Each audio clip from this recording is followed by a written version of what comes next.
the race and gear of the process. He also stated that his joy will not be full if Nigeria's passport is not one that he will be proud of, while stating that he was pushing for the support of former speakers and their deputies for him to be elected president of Nigeria in 2003, as he says, he has all it takes to make Nigeria prosperous.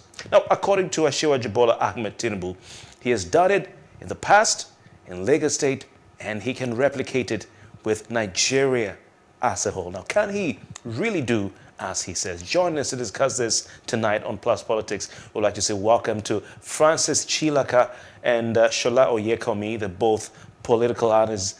Gentlemen, thanks for joining us tonight. Thank you very much. All right. All right. We have, so what do you say, sir, regarding the assertion by Bola Ahmed Tinubu, who's one of the aspirants under the APC, that Nigeria needs him? Does Nigeria need Tinubu? Let's start from there.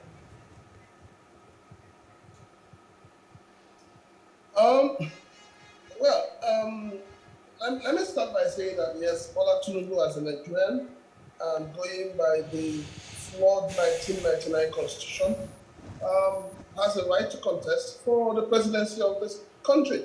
But for me, I would say this, that we should grow above situations where we think that everything about this country revolves around one man, or it revolves around you because you feel that you fought for democracy, so you say, you feel you've been one-time governor, and then you feel that the next thing is to become a president. It is normal during political campaigns and all of that for politicians to say all sorts of things, make all sorts of promises, but when the chips are on ground, we begin to find out that everything they have said is just talking and talking and talking. Now, for Bola Tinubu to have said this, I would say that I don't see what Bola Tinubu is bringing new to the system, because he's already part of this government that is going out. He's the national leader of the APC, and he's also, in the kitchen cabinet of this administration. So if Nigerians are not happy with what has played out with APC in the last 7 years plus or thereabout, I wonder what he's really bringing new. And I wonder why he feels, that Nigerians really, really need him. What Nigerians need right now is a young, vibrant leader, a man with focus, a man with vision. All right, young, vibrant leader, a man with focus and a man with vision. Thank you, Francis Chilaka. Shola Oyekomi is on joining us via phone. Shola, do you agree with Bola Ahmed Tinubu, who says he is well educated, he is sound, and he has what it takes to fix Nigeria, and Nigeria needs him?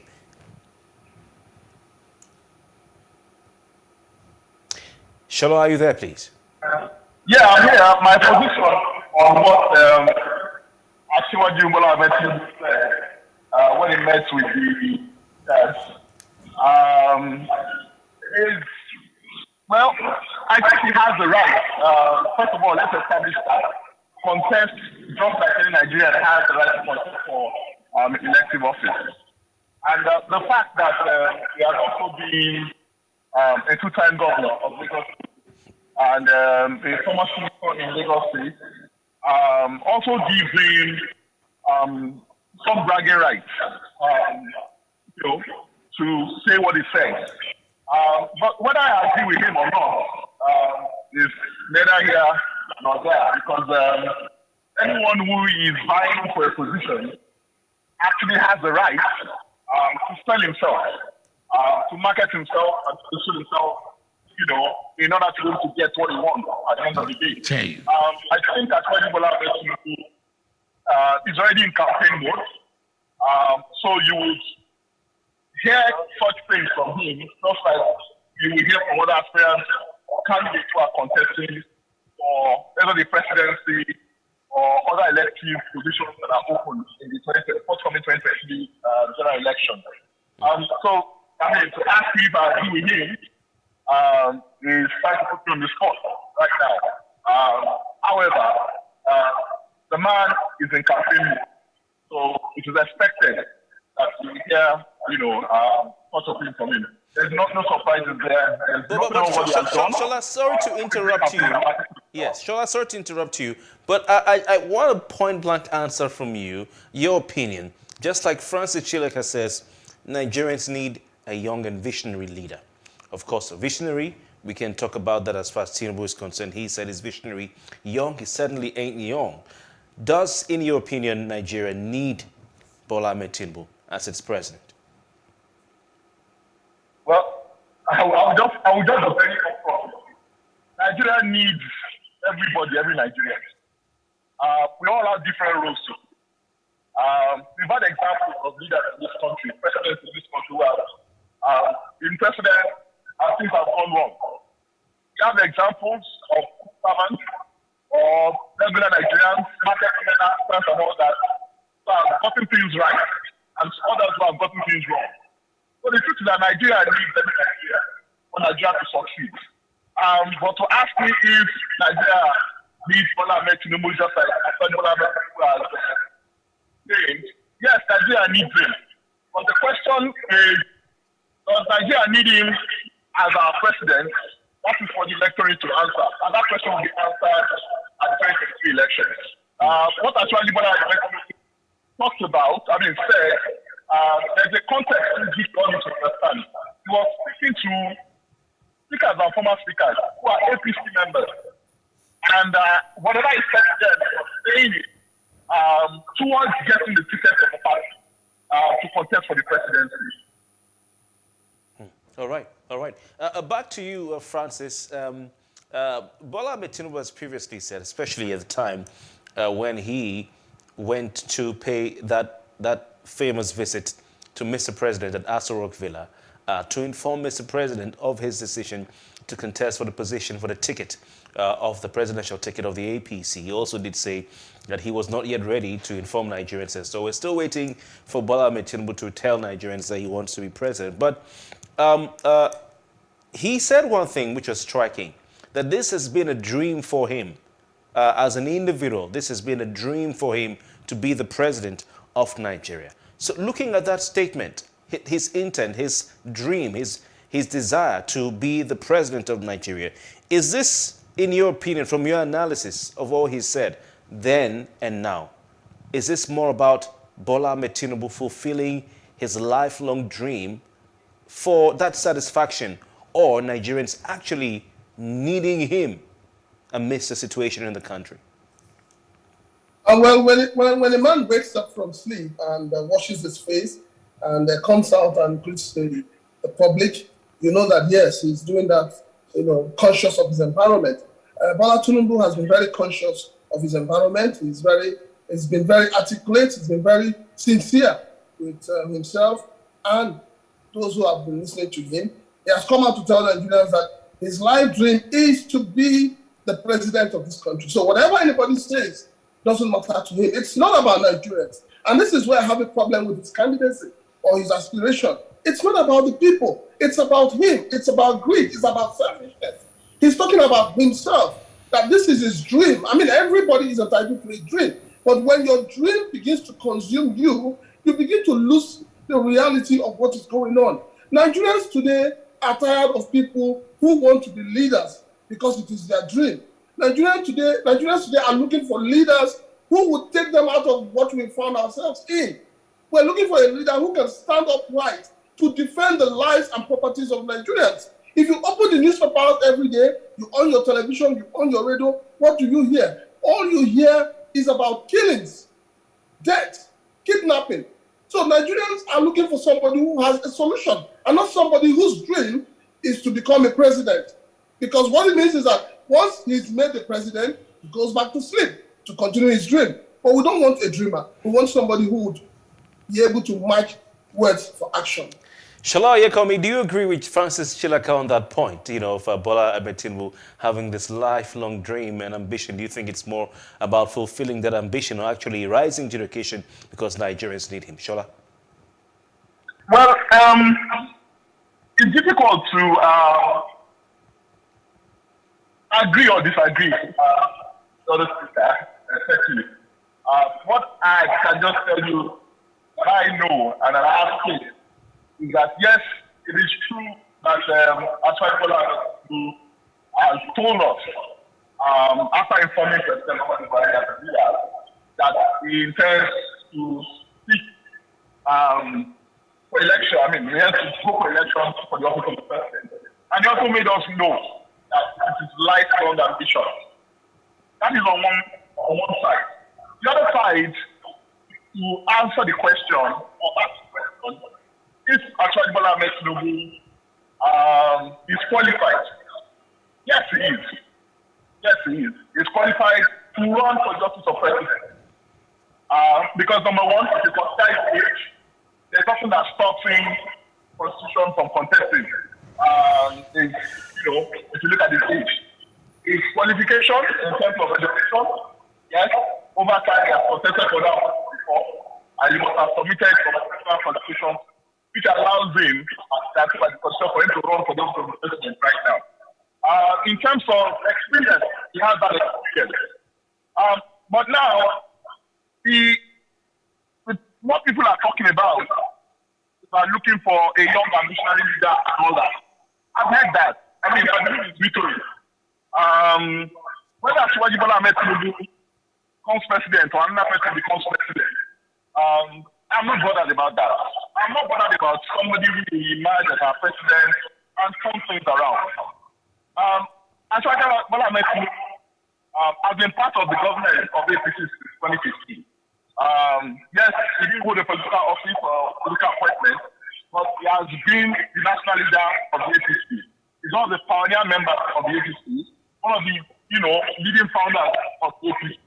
So, which means that whatever it is that has gone right in the last 7 years, or whatever it is that has gone wrong in the last 7 years, he's part of that whole team, and I'm sure he shares in that collective responsibility for our failures or our successes or our achievements as Nigeria, as Nigeria, and as haven't been achieved by whatever it is that this government has achieved or our still are doing. We need to start focusing on these issues. And I believe Asiwaju Bola Ahmed Tinubu and other aspirants should start talking about the issues. The number one issue in Nigeria right now is the issue of security. Number two is the issue of the economy, which has taken a downturn. And that's very serious. The inflation, galloping inflation that we have right now is killing Nigerian businesses, that kills the middle class entirely, and the masses are suffering. Nigerians are more impoverished than they were in 2014. Things are really bad. I would expect that, the aspirants, in particular, will start speaking to those issues right now, and leave the issue of, whether they are qualified or not. I mean, we know he's qualified, we know he's ready. But let him start telling us how to do things differently from the way things have been done in the last 7 years. I mean, we know why we are here. We know that the situation is bad, and we need to move forward and move out of this bad situation that we are in right now. All right. So let us raise the issues. Thank you. All right. I'll stay with you, Shalo Yekomi. Of course, like you said, rightly so, Bola Ahmed Tinubu was speaking at an event held in Lagos for current and past speakers and deputy speakers elected on the platform of the APC. That event was held in Lagos, where Bola Ahmed Tinubu was governor from 1999 to 2007. And he made a spared no effort in reminding or informing those at that event and all who cared to read the reports that, he has all it takes to make Nigeria prosper, that he had done it in the past in Lagos State and that he could replicate it in Nigeria as a whole. Shala Yekomi, did Bola Ahmed Tinubu radically transform Lagos and make it prosperous in his 8 years in office as governor? And what legacy did he leave behind? Well, thank you very much for that question. I think I've been in Lagos when Bola Ahmed Tinubu became governor of Lagos State. I'm still here. My experience over the years, from successive governments has shown that yes, there have been some successes and there have been some failures. Yes, Bola Tinubu, as governor of Lagos State from 1999 to 2007, did do a lot. He succeeded in some areas. But on the other hand, I would say that he didn't quite achieve some of the things that he set out to achieve. One of the things he did was also to have a good succession plan, which has been executed perfectly by his party. Are you seriously? Shola Yekomi, sorry to interrupt you. Yeah, Shola, are you there? Yeah. Are you telling us that the achievement of Bola Tinubu as governor of Lagos State was to have a good succession plan? Are you presenting that to Nigerians as his legacy or scoremark of achievements, record of achievements as governor in Lagos State? What I can tell you is that that is one of his achievements, one of his noticeable achievements that we can actually point to immediately. The other is the issue of the externally generated revenue that was moved from 600 million, when he got into office and became what it is today, which is about 40 billion per month or thereabout. I do not hold brief for Aswajola Abetinubu. I cannot speak for him rather. I'm sure there are people who serve in the government, spokesperson and campaign officials who can actually speak for him as regards his achievement. But what I'm saying is that the man has a pedigree. He ran a Lagos State that became one of the most performing states in the country. Okay, Shola, you're saying that Bola Tinubu had a good succession plan. I've written that down. That was his achievement. Then you're saying that he was able to increase the internally generated revenue in Lagos State. But Lagos State, he came in to meet no civilian administration. So they were starting from scratch. So when you say he increased the IGR, you want to compare that to military era? Well, what's the benchmark? I wouldn't want to compare that to military era. But you cannot say that it started from scratch. Because you cannot tell me that Lagos State was not generating revenue before 1999. Yeah, but are you benchmarking that against the military administration? It doesn't matter. Okay. Whether it's the military administration or whether it's like, was my dad not selling oil under the military? Did you not experience oil boom under the military? Or not generating revenue under the military? So what was the IGR used for? Because I'm also expecting you to tell me these are his achievements. Apart, generating internally increase internal revenue is not really an achievement. It's about what you use, what that enables you to do. So what did Bola Tinubu, in his 8 years as governor, use that increased IGR to accomplish? Which is what I told you earlier on. I do not hold brief for Bola Tinubu. I will not speak for him as regards his achievement. But I can only point out that I like those things that are noticeable, which anybody in the public can actually say that was achieved under his administration. So I won't go down and start telling you he did this. No, but that is what this is about. Shola Yekomi, that is what this is about.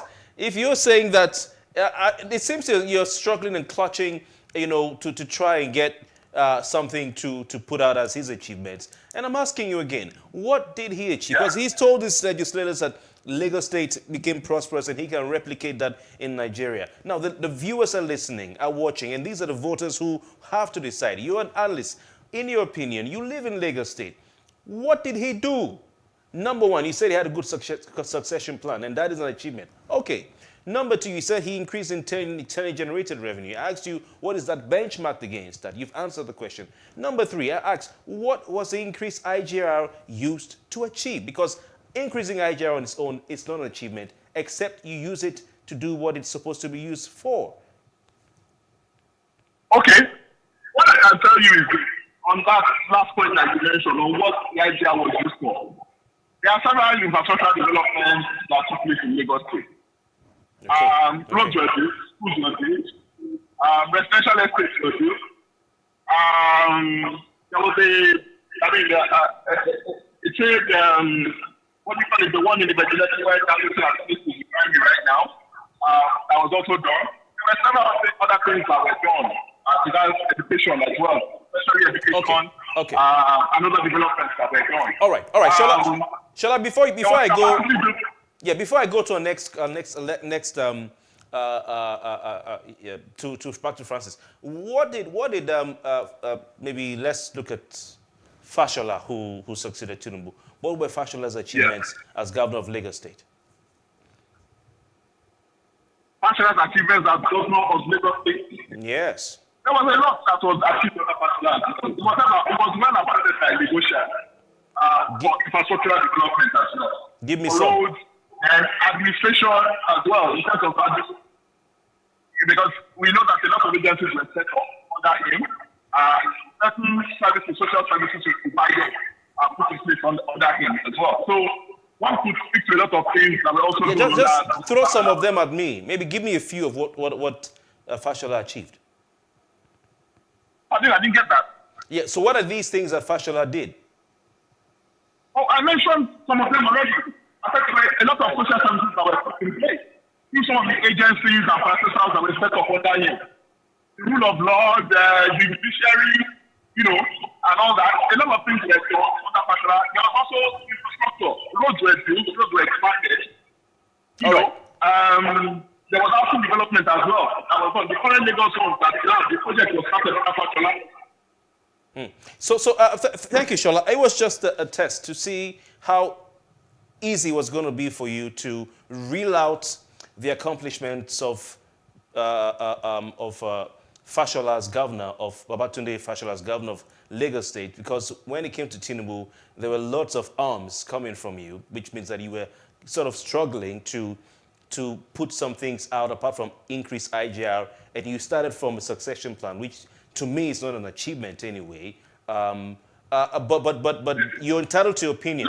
But it was easier, Shola, it was easier for you to reel out. I'm sure if I gave you a full scap or a plain sheet A4 to write down Fashola's achievement, you find it easier doing it in shorter time than Tinubu. So what is the brouhaha about? Maybe Fashola should be the one vying for president. I don't know. So that's why I asked you, what transformation did he accomplish as governor of Lagos State that he wants to replicate in Nigeria? But you've answered and you gave me only two, or three. You talked about IGR, infrastructure, including some schools and all that. But you were finding it hard to. But I'll go to Francis Chilaka. Francis, what do you say about this whole talk that he was able to transform Lagos State and he'll replicate that in Nigeria? Well, what when is you talk Tinubu's about legacy? Transformation, when you talk about transformation, I've always been asking people, what are the transformation that he did? Because the only thing I noticed that was transformation was the fight he had with the federal government, creating extra local governments, and insisting on it. But in terms of infrastructure, I don't see any. We need to tell ourselves the truth. My problem with all the governors we've had in all the 36 states is that they are always too quick and too eager to talk about their successes, which is known to them alone, and the people don't know it. Like you rightly said, if we talk about Fashola, you see, when people talk about a succession plan, I laugh. When Mr. Peter Obi finished his tenure as governor of Anambra State, he had a succession plan, and that was Obiano. What came out of it? It's not about succession plan. It's about the individual, what the person has to offer, the vision and the mission statement of the individual. So it has nothing to do with anybody saying, "Oh, I made him governor.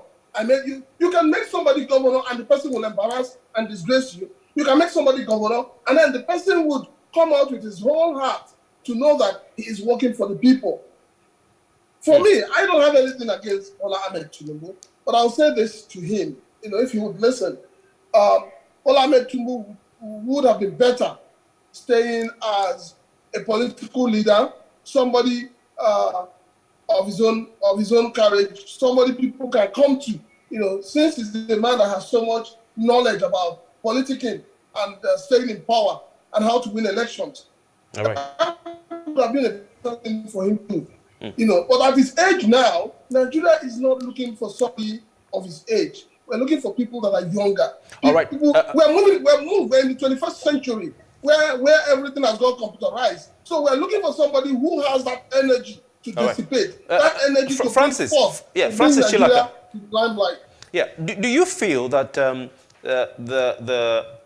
gentleman Asiwaju Bola Tinubu, Jagaban, as he's called, and his supporters and his admirers are always eager to shine on the achievements of Fashola? Yes, well, that is because that is what is playing out.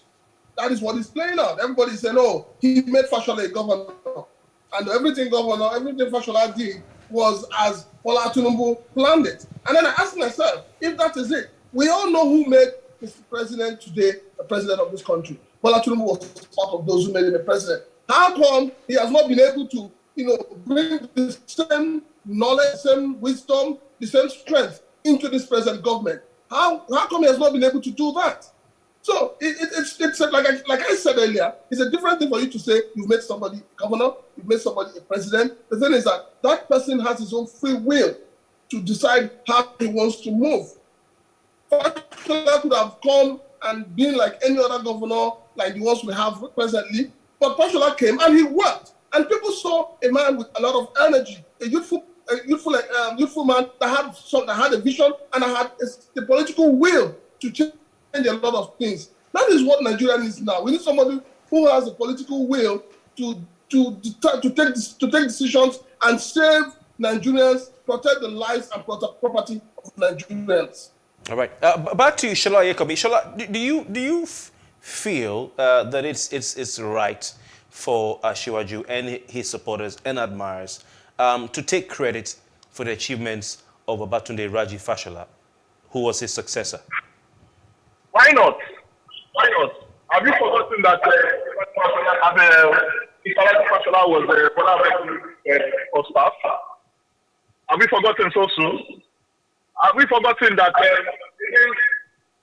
popular call within the party, Bola Tinubu pushed Raji Fashola for the ticket of government in 2007?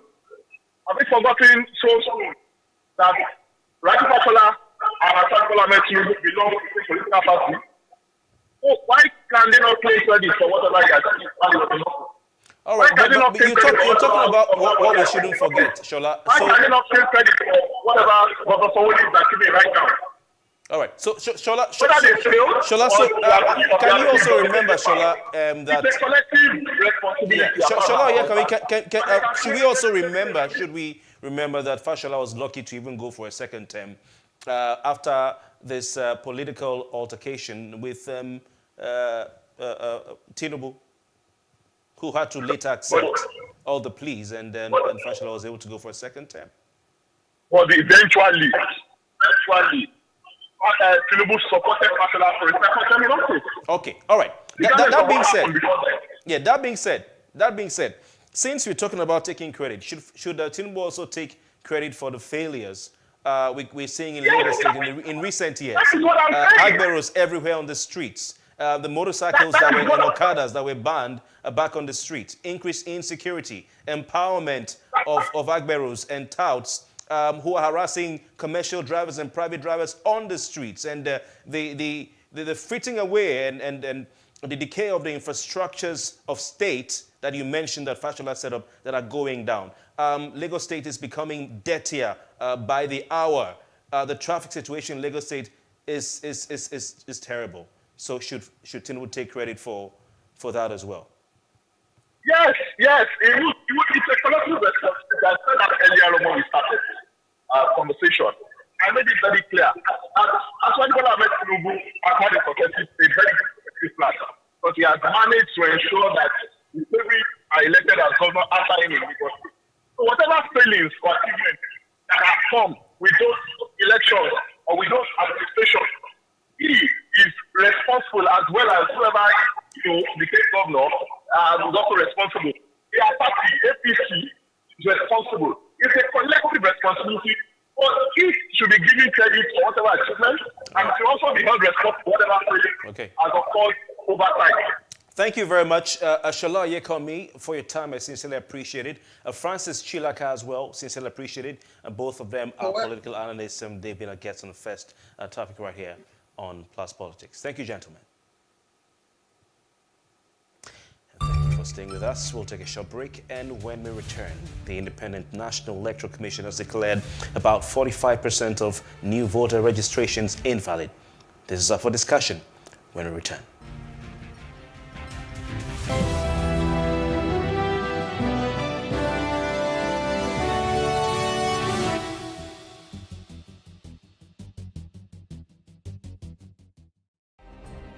Nigeria's Niger Delta region, from where the black gold fuels Africa's largest economy, where the lines between wealth and poverty has never been thinner. Conflicts, poverty, insecurity, and environmental challenges daily confront the region.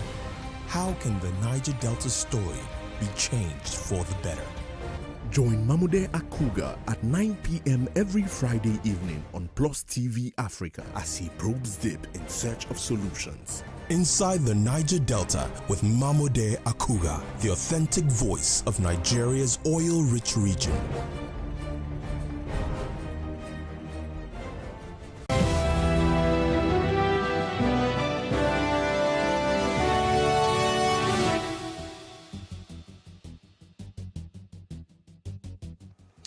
Welcome back. It's still Plus Politics. The Independent National Electoral Commission has announced that it discovered over 1.3 million invalid registrations in the ongoing continuous voter registration exercise. The Commission also said the figure amounted to 44.6% of the 2.523 million completed registrations. The INEC chairman, Professor Mahmoud Yakubu, said this during a press conference in the nation's capital, Abuja. According to him, the figure was from completed registration starting from June 2021 to January 14, 2022. Now, while describing the development as worrisome, the INEC boss cited multiple registration failure of the automated biometric identification system and incomplete data as the reasons for the invalid voter registrations. Yakubu also said the infraction happened in all the states of the Federation. Now, joining us to discuss this is, I'm glad to say, Festus Okoye, who is the National Electoral or the National Commissioner of Information and Voter Education at INEC. Mr. Okoye, thank you very much for your time. Thank you so much. These are indeed worrying statistics. I saw the infographic that INEC put up, and I think INEC has been doing well in getting these infographics up so that it can be easy for the public to understand. I saw it entering my WhatsApp this afternoon, and I was shocked to see 44.6% nationally. Please take us through the reasons. I know that this has been put out by the National Chamber, but please take us through the reasons why we're having these number of invalid registrations. Well, it's really not new. Since the Commission introduced the biometric voter registration exercise, we've been having invalid registrations. If you recall, in 2019, when the Commission, in 2011, beg your pardon, in 2011, when the Commission concluded the voters registration exercise, we discovered a total of 4,239,923 invalid registrations. Now, as we were heading towards the 2015 general election, we also carried out the CVR, and that brought the total figure of registered voters to 69,720,350. And it went down, because previously what we had was 73,528,040. Now, just before the 2019 general election, the Commission also conducted the CVR exercise, and we registered a total of 15,317,872. But out of this number, we had a total of 1,034,141 invalid registrations. And that brought the total number of registered voters for the 2019 general election to 84 million. Now, for this particular exercise, we started on the 28th day of June 2021. We had a two-track process. One track involved physical registration, which we did in our state and local government offices, while the second track involved a pre-registration using our online portal. So it is a combination of all these registrations that led to this particular figure you are seeing. Now, most of these invalid registrations came from persons who lost their PVCs. And rather than going to go and report that they lost their PVCs, they went and registered afresh. The second relates to persons whose PVCs have been damaged. Rather than report damaged PVC, they went and registered afresh. The third involved registrants who wanted to transfer from one state to the other. Rather than engage in transfer, they registered afresh. Unfortunately for most of these people, we have a robust cleaning up system involving an automated biometric identification system, ABIS, which not only identifies your fingerprint, but also identifies your facial. And so wherever you are, wherever you have run to, or whichever state you have moved to, it is able to identify you. So this accounts for some of these multiple registrations that we have had, and it's really, really unfortunate. Indeed, really unfortunate, like you said. I'm just going through the infographic, and I'm seeing that, Mr. Koy, I don't know if you've noticed, but I'm sure you have, and that we have all the the states that are above 50% in terms of the invalid votes in the southern part of the country. I'm not trying to create a situation of north versus south here, but it's just what I've observed. And most of them are in the Niger Delta. So we're looking at Bayelsa State with 67.1% invalid registrations. Cross River State, South again, 51.3%. You have Delta State, 50.1%.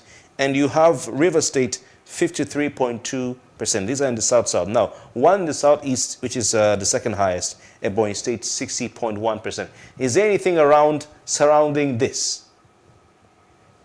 Well, this particular figure represents the figure for the first and second quarter of the registration process, the CVR process, which the first quarter ran from 28th day of June 2021 to 21st day of September 2021, while the second quarter of the CVR ran from 4th October to 20th December 2021, and ending on this fourth, the figure we have as at the 14th January 2022. Now we have done the third quarter voters CVR, and now we are in the fourth quarter. So the figures keep fluctuating. But what is important, what is fundamental, and what is troubling is that we have invalid registrations in all parts of the country. As the chairman pointed out, no part of Nigeria, no state of Nigeria is immune from this voters registration exercise. But as you see, the voters registration exercise, you can see that the figure we have for the third quarter is different from the figure we have for the second quarter, and it will definitely be different from the figure we are going to have for the fourth quarter, for the fourth and last quarter. And for this fourth and last quarter, we have devolved the registration process to the registration areas. And we have 8,809 registration areas in Nigeria, and we are devolving on a rotational basis from one registration area or ward to the other. And so the figures will keep on fluctuating and keep on changing. But I think what should be emphasized and what is fundamental and what is valid is the fact that the invalid registrations cost across all states of Nigeria. Okay, thank you, Mr. Koy. So are you saying that these figures I'm reading out are for just 2 quarters, or they are for...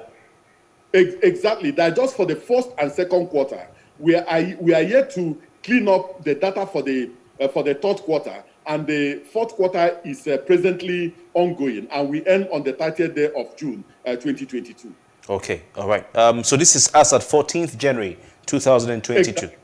Okay. Exactly. I'm also seeing that we have 2.53 or 523 million registrations. Bearing in mind the population of the country, what struck me when I looked at these figures in the morning was that I thought it would be higher. Yes, that is our expectation. But without sounding pedantic and without being pedantic, you know that sometimes we Nigerians, we leave everything to the last moment. If you go to our registration centers now, especially at the state, local government, and the registration area levels, you will see that the surge has started because people know that we are in the last quarter of voters registration exercise.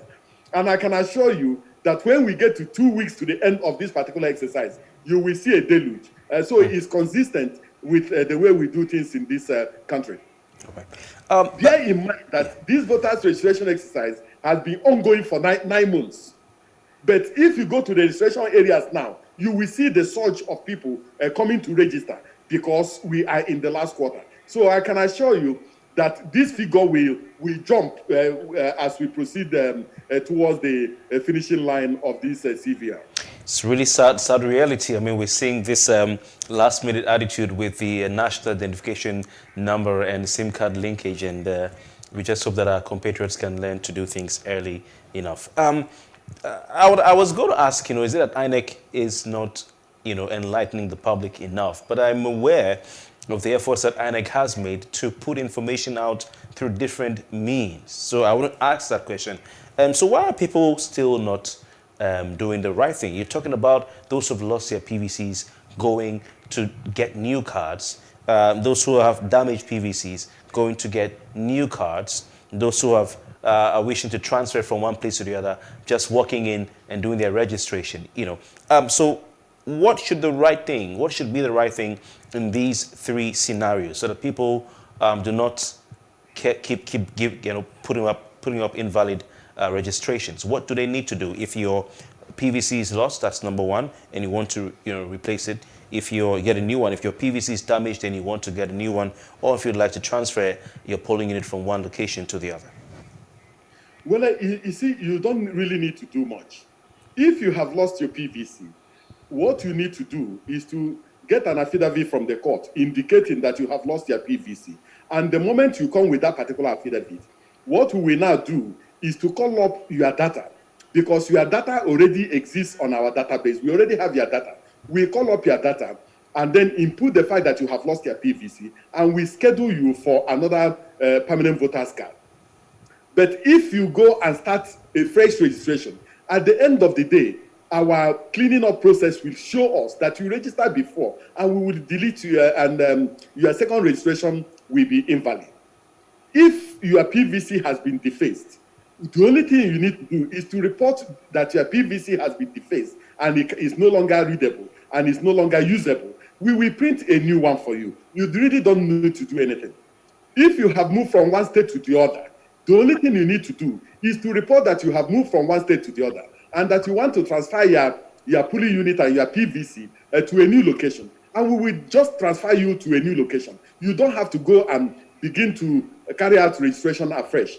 But some Nigerians do not really want to just go to the court to go and get that particular affidavit and pay the token fee that they normally pay in court. And then we also found out that there were some Nigerians that some couldn't remember which one, whether during their previous registration they used their surname first or they used their first name first, and so on and so forth. And so because they couldn't remember, they just simply say, since I can't remember, let me just go and register afresh so that I don't engage in jeopardy. But at the end of the day, you get into jeopardy. So what you need to do is to go and do the right thing.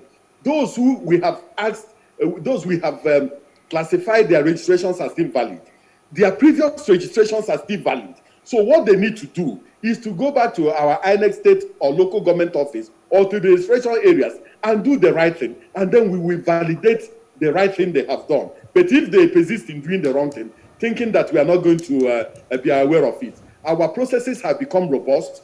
Our identification system identifies both the fingerprint and the facials. So no matter how you want to beat the system will not allow itself to be beaten. All right. Interesting.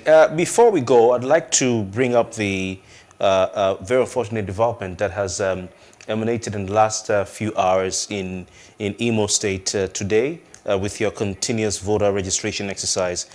We hear some activity, some violence in Ihite, Uboma, local government area of Imo State. Can you tell us what happened in Imo State? Well, that from the 11th day of April this year, we devolved the continuous voters registration exercise to the registration area levels, or what you call ward level, on a rotational basis. Okay. So some of our staff, we are doing the CVR in Ihitu Boma local government, more particularly in where they call Nkwa Ihite in PU 004 in Amakohia Ward RA02. When they were attacked by some unknown gunmen. Unfortunately, one of our staff by name Nwokori Anthony lost his life in the process. He has been moved to the morgue. And then the remaining two staff that we couldn't locate initially have now been located. They have injuries, but are in very stable condition. So that is the situation as of today. And so many of the potential registrants, we are injured in the process. Oh my. So consequently, we have suspended the registration process in the Ihitu Boma local government. Sincere condolences, Mr. Okoye, to you, INEC, indeed the family of this individual, Nwokori Anthony, as you said, who was shot by gunmen. So this is a suspension of the exercise in that local government area or in the entire Imo State? We suspended the registration in that particular local government. Prior to this particular period, the commission was not doing CVR in Osu local government and in Jaba local government. While in Oru East, Oru West, Olu and Ohaji Egbema local governments, we are doing the CVR only in our state and local government offices. And it's really a very sad development. And if you look at the figures that we have been releasing, you can see that the figure for Imo State is either the last in the federation or the second to the last. And it's a very, very unfortunate development. We feel that people who want to register should be allowed to register and exercise their democratic franchise at the right time. Interesting. Thank you very much, Festus Okoye. We definitely will be having you on this program in subsequent weeks as we look at what's happening as we count down towards the 2023 election. So thank you and for joining us and for the good work you're doing. I really appreciate this opportunity. Thank you. And thanks for staying with us right here on Plus Politics. To round up today's show, Nigerians tell us their opinions on Bola Ahmed Tinubu running for presidency. Plus Politics returns tomorrow. I'm Kofi Bartels. Good night.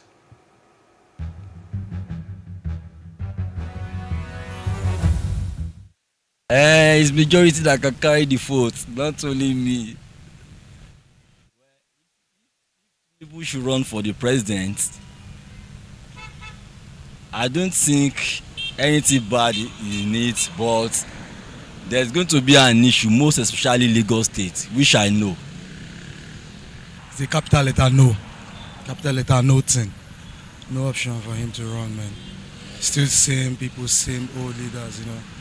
He's still going to take us back, you understand? So we just want to move forward.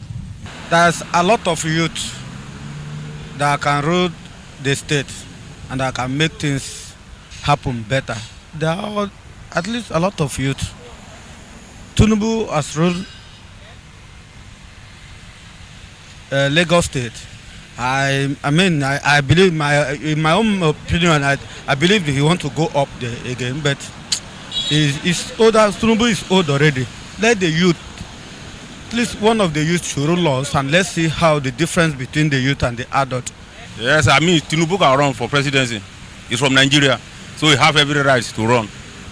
So the power depends on you. If you like, you can vote for him. If you like,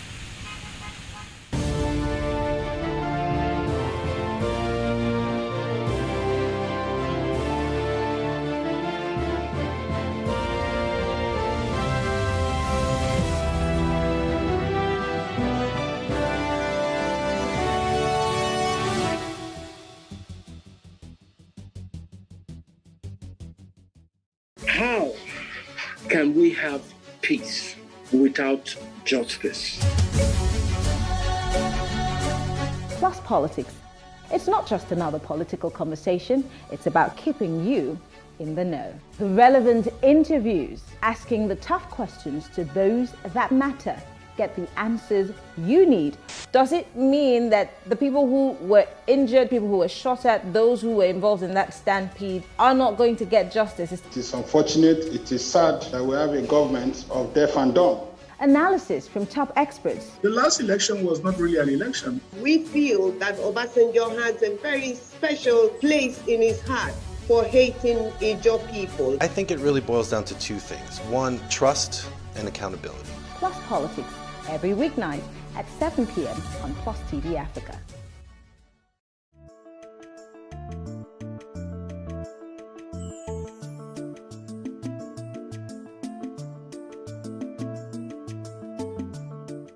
Urinary tract infection is simply infection of the urinary tract.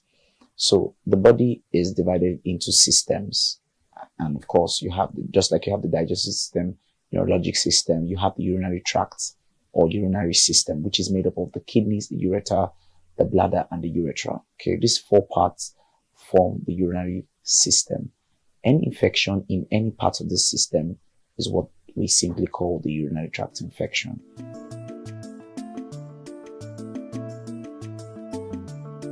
Basically, every infective organism can cause urinary tract infection. The most common ones are your bacteria, your fungi, and viruses. You have virus infections that can cause urinary tract infection. You have fungi that can cause, especially in immunocompromised individuals. For example, people on high levels of suppressants, immunosuppressants, or high levels of chemotherapies, or patients who have come down with retroviral infections. Then, in very common cases, are bacterial infections that cause urinary tract infection, which are the common ones that we see. So you have things like streptococcus, you have things like H. influenza, you have things like E. coli. In worst cases, you have Klebsiella, and of course, all of these bacteria can actually cause urinary tract infection. When they affect the different levels of the body, they have their different symptoms. So some of them get as far as the kidneys, cause things like pyelonephritis, and it further goes down to damaging symptoms. Okay, so it can be caused by bacteria, fungi, viruses are the commonest one. Protozoas can also cause it, and sometimes worms infections.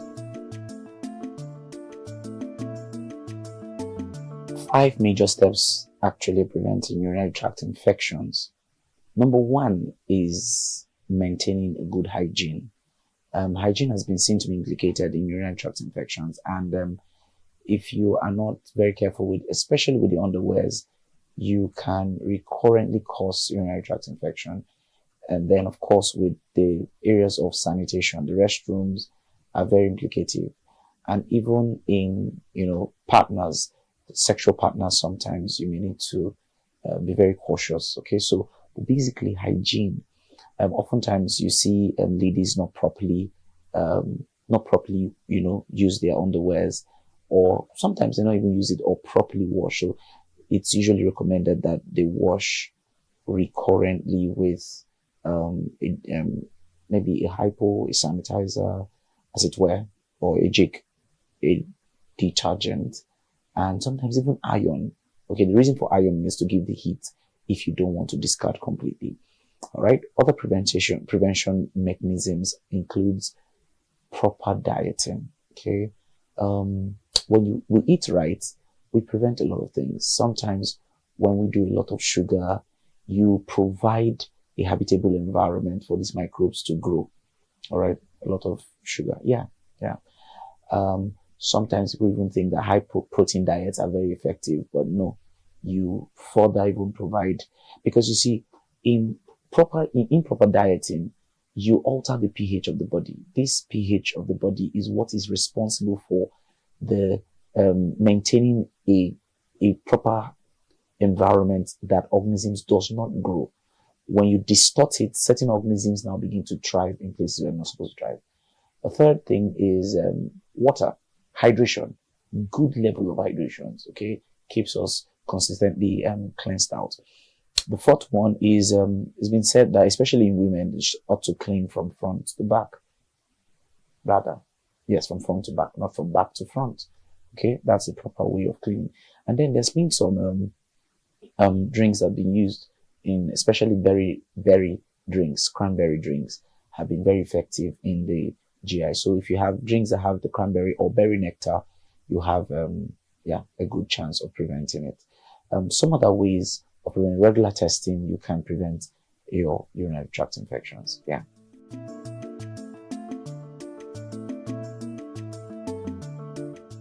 The symptoms of urinary tract infections include a recurrent urge to want to use the restroom. You have that recurrent, and sometimes it could be very little amount of urine that could come out. You could have burning sensation in the process of urinating.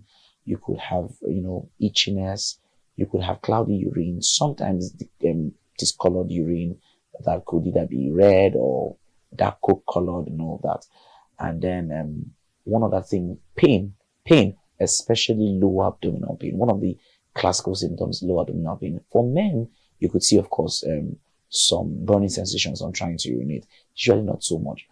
And they could also have discharge, but that happens more with sexually transmitted infections.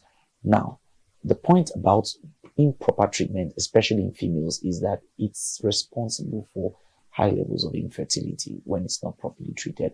The bad part of urinary tract infection is that it takes a quiet stage and right there in the body, and many people walk away, especially guys, especially men. They feel that they're good, and so it takes a quiet stage, and then over time, it's the cause of, or they become transmitters. Then the women eventually are the ones who come down with the symptoms, but they or never come down with the symptoms at all, and then life is good.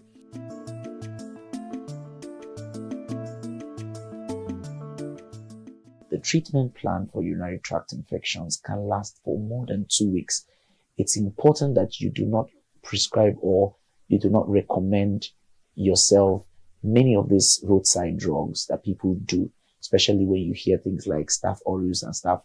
No, none of that is just very unacceptable. In the treatment of urinary tract infections, you get tested first and you get drugs that are sensitive to these infections.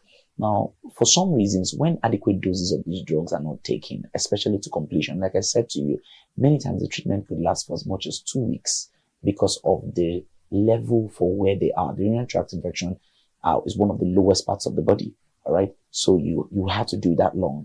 If you don't do that, you begin to grow resistant strains of these microbes, and then you have to do it again and again. But the next time you're coming back to hit it, you don't get the same response like you got the first time. So it's important that whenever you're going to get treated, you treat for a very long time, and as much as 2 weeks, sometimes injections first, and then you complete the dosage with a couple of tablets that are sensitive to the organism.